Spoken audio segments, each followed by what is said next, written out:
देखें, ये तकरीबन उतना ही बड़ा सैलाबी रेला आ रहा है जितना भारत ने पहले, अब यूँ समझें कि जितना पहला सैलाब था, जी पहले मरहले पे जो सैलाब आया जी था, जी। जो हमने खैबर पख्तूनख्वा और पंजाब में देखा, उतना ही पानी और आ रहा है।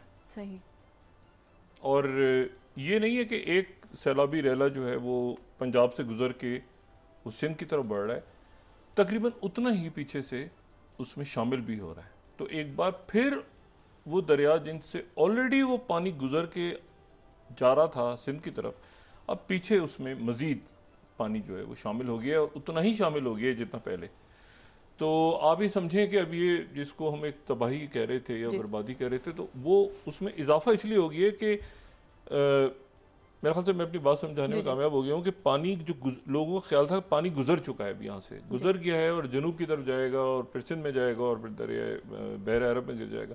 लेकिन अब फिर दब दोबारा दबाव। पानी जो है वो उन्हीं दरियाओं में, उन्हीं आबादियों में, उन्हीं, और ये जब ये पानी इतना जो है ये अल्लाह की रहमत भी है, लेकिन जब जहमत बनता है पानी, तो ये जब पहाड़ों को, घरों को, बस्तियों को ये तोड़ता हुआ आगे बढ़ता है, तो आप ये समझ लें कि अगर ये पानी ऊपर से कहीं आपको गिरता नज़र आ रहा है, तो उसमें बेशुमार जो हैं वो आप समझें कि बॉम्ब्स हैं या मिज़ाइल्स हैं, पत्थर हैं, उसमें उसमें दरख्त हैं, उसमें कचरा है, उसमें कंक्रीट है, घरों की टूटी हुई छतें हैं, मतलब उसमें बहुत कुछ है। वो सिंपली पानी नहीं है। तो वो जहाँ गिरता है उसको फिर अपने साथ तबाह करता हुआ आगे ले जाता है। तो अब ये है कि एक जहन में ये चीज़ थी कि ये सैलाब गुज़र के आगे जाके और वो ख़त्म होगा, लेकिन अभी जो है ये आगे तूल पकड़ता हुआ नज़र आ रहा है, और साथ ही इसमें फिर बारिशें भी शामिल हो रही हैं। तो एक कुदरती आफत है, अल्लाह ताला अपना करम करे। लेकिन इसमें दूसरी बात यह है कि फिर वही बात कि मैनमेड क्राइसिस भी है। 36,000 हाउसिंग सोसाइटीज़ हैं पाकिस्तान में, 36,000।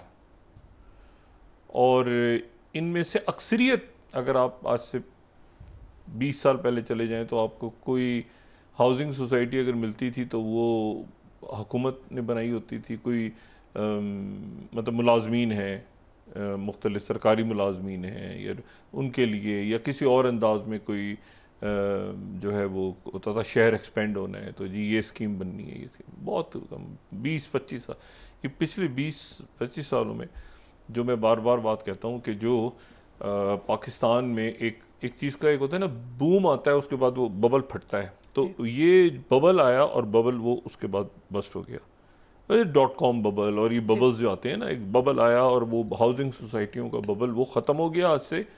और इन हाउसिंग सोसाइटियों की फिर थ्रू मनी लॉन्डर और अच्छा जी बहुत पैसा मुल्क से गया, और उसमें लोगों के हमेशा जहन में यही रहा कि भाई तो कानूनी सोसाइटी है, और कानूनी सोसाइटी है तो हम घर लें, वो लोग क्या देखते हैं इसमें। और एक ने लिया, दूसरे ने, तीसरे ने, चौथे ने, और बड़े बड़े उसमें इश्तिहारात, बड़ी बड़ी सेलिब्रिटीज सब आ रहे हैं, तो उन्होंने कहा ठीक है। और लोग क्या देखते हैं चीज़ की, भाई मंजूर है, जी ये अगर सूबाई हुकूमत से भी मंजूर है, लोकल अथॉरिटी ने भी मंजूर किया हुआ है, वफाकी हुकूमत ने भी लाइसेंस दिए हुए हैं, तो मंजूर है सबको। तो वो अब अचानक पता चल रहा है कि जी वो तो इलीगल थी, इसने परमिशन दी थी, उसने दी थी। मैं आपसे बात करूँ ना कि इसमें बहुत पैसा मुल्क से बाहर गया। और फिर उसके बाद जो है वो दूसरा तरीका जो अब सामने आ रहा है या आएगा या आना चाहिए, वो है कि पिछले 5-6 सालों में पाकिस्तान से बहुत बड़ा पैसा जो मनी लॉन्डर हुआ है वो क्रिप्टो के थ्रू हुआ। ठीक है, क्रिप्टो जी के थ्रू हुआ, और उसमें बड़े बड़े नाम, बड़ी बड़ी शख्सियात, गेमिंग एप्लीकेशंस और ये और वो, और उससे हट के, यानी गेमिंग एप्लीकेशन तो एक चीज़ है ना, जी उससे हट के क्रिप्टो के थ्रू पैसा पाकिस्तान से बहुत ज़्यादा बाहर गया, क्योंकि उसका कोई मैकेनिज़्म नहीं था यहाँ पे, और अभी भी उसके लॉज इतने वाजे नहीं हैं, तो लोगों ने क्रिप्टो में यहाँ से पैसा वो बाहर ले गए, और जो है उसके नतीजे में पैसा बहुत ज़्यादा पाकिस्तान से बाहर चला गया। तो ये सारा सारा वो पैसा है मेरे ख्याल में जो कि ये जो तबाही और बर्बादी है, इस पे पैसे को वापस ला के उससे अरसर नौ तामीर करनी चाहिए। और बहुत पैसा है, बहुत कई सालों का बजट बनता है पूरे पाकिस्तान का, दिफाई बजट, आपका ज़राअत का बजट, आपके तरक्याती मंसूबे। और जो मुतासरीन हैं जिनके साथ धोखा हुआ है, इनके मालकान को अरेस्ट करके इनकी जायदादें जब्त करके उनको पैसे वापस करने चाहिए। जो बाहर ले गए हैं तो वो मतलब कोई इसका मैकेनिज़्म मेरे ख्याल से बनाना चाहिए रियासत को, और वो बनाएंगे आने वाले दिनों में। बाकी जो लोगों ने खुद ही, वो किसी ने नाले के किनारे रिजॉर्ट बना लिए, होटल बना लिए, वो बना लिए, वो बहरहाल उनसे गलतियाँ हुई, लेकिन इंसान है तो उनकी भी मदद सबको करनी चाहिए। तो देखते हैं कि मामला कहाँ जाके ख़त्म होता है। बहरहाल सैलाब जो है वो बड़े पाकिस्तान के इलाके में है, और उसके साथ ही जो दहशतगर्दी के वाक़यात पेश आ रहे हैं, सरदार अख्तर मेंगल साहब और उनकी जमात पे, और महमूद खान अचकज़ई भी उसमें थे गालिबन, उन पे उनके जलसे में सुबह अटैक हुआ अल्लाह सुबह, और उसमें शहादतें हुई।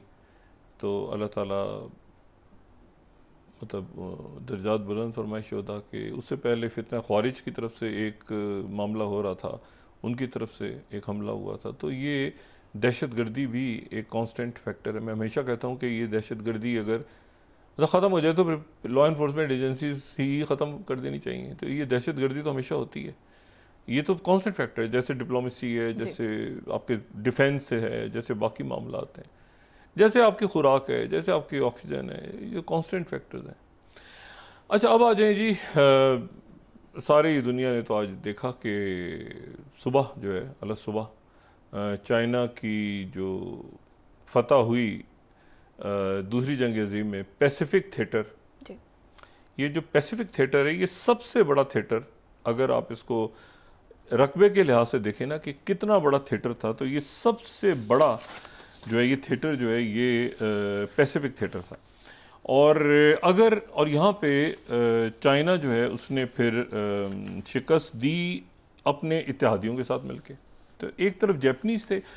अब जापानीज़ कितने बड़े थे, अगर आपने उस ज़माने में, ये मैं नाइन्थ अगर हम देखें, नाइन्थ स्लाइड अगर हम दिखा सकें तो हमें अंदाज़ा हो कि कितना ये जापानीज़ कितने बड़े इलाके पे, ये मैप अगर देखें तो कितना बड़ा जापान है। 1942 में जो जापान है वो नाइन्थ अगर हम दिखाएं मैप, तो जो जापानीज़ एम्पायर है वो बहुत बड़ी एम्पायर है, ठीक है ना।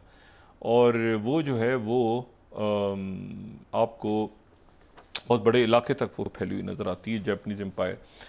अच्छा, उस जापानीज़ एम्पायर को फिर उसके बाद जो एक शिकस्त हुई, ये पूरी रेड सारा जापान है, सही, ये पूरा रेड जापान है। आप ज़रा अंदाज़ा लगाएं ना, ये जापानीज़ यानी पैसिफिक थिएटर में शुरू तो 37 में हुआ ना, ये मंचूरिया में एंटर हो गए, जापानीज़ एम्पायर जो थी वो मंचूरिया में एंटर हो गई, लेकिन जो मेनलैंड चाइना, लेकिन उसके बाद जो है वो बाकी जो पावर्स हैं वो 41 में बरतानिया और इसमें अमेरिका और वो सारे और फ्रांस, क्योंकि वो फ्रेंच इंडो चाइना में घुस गए, ये बर्मा और सियाम, और ये सियाम थाईलैंड है। तो ये सारा आप देखें कितना बड़ा, और ये डच ईस्ट इंडीज़ वहाँ पे, न्यू गिनी, तो जापान कितना बड़ा है।